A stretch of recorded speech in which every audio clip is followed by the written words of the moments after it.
ஜென்ரலாவே நிறைய ஆண்டர்பிரினர்ஸ் வந்து இத பார்த்துட்டு இருக்கவங்களுக்குமே வந்து எக்ஸ்பேண்ட் பண்றதுக்கு நம்மளோட கெபாசிட்டின்னு ஒன்னு இருக்கும். ரேபிட் எக்ஸ்பான்ஷனுக்கு ஒரு நெட்வொர்க்கும் உள்ள வரும்.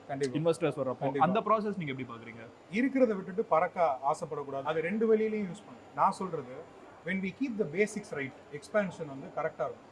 இன்னைக்கு நீங்க ஒரு ஸ்டோர் ஆரம்பிக்கிறீங்களா, அந்த ஸ்டோர்ல பெஸ்ட் கஸ்டமர் எக்ஸ்பீரியன்ஸ் கொடுங்க, best user experience, best employee experience கொடுத்துருங்க. அப்புறம் ஒரு இண்டிவிஜுவல் இன்வெஸ்டர் வராரு, அவருக்கு என்ன கிரெடிபிலிட்டி? உங்களோட எக்ஸிஸ்டிங் ஒர்க்கு, உங்களோட கிரெடிபிலிட்டி. உங்களுக்கு இப்போ ரெண்டாவது அவுட்லெட் கிடைக்குதா, அந்த ரெண்டு அவுட்லெட்டை அதே மாதிரி கவனிச்சுக்கோங்க. ஓகே, நிறைய பேர் நினைப்பாங்க, ஓ விசி ஏஞ்சல் இன்வெஸ்டர்ஸ் இவங்களெல்லாம் நம்ம சேஸ் பண்ணி போகணும். நம்ம சேஸ் பண்ணி போனால் நடக்காது. அவங்களுக்கு வந்து நிறைய ஆப்ஷன்ஸ் இருக்கு. ஸோ நம்ம போய் நிறைய தடவை மெயில் பண்ணுறனாலையோ, நம்ம போய் நிறைய தடவை சேஸ் பண்ணுறனாலையோ அது நடக்காது. நம்ம கையில் என்ன இருக்கு? மயிலாப்பூரில் நான் ஒரு 4 அடிக்கு ஒரு ஸ்டோர் வச்சிருக்கேன்னா, அந்த எக்ஸ்பீரியன்ஸ் அந்த கேட்டகரியில் என்னை மாதிரி யாரும் கொடுக்கூடாது. அதான் சீக்ரெட் டு எக்ஸ்பேண்ட். அதான் secret to get money or get invested.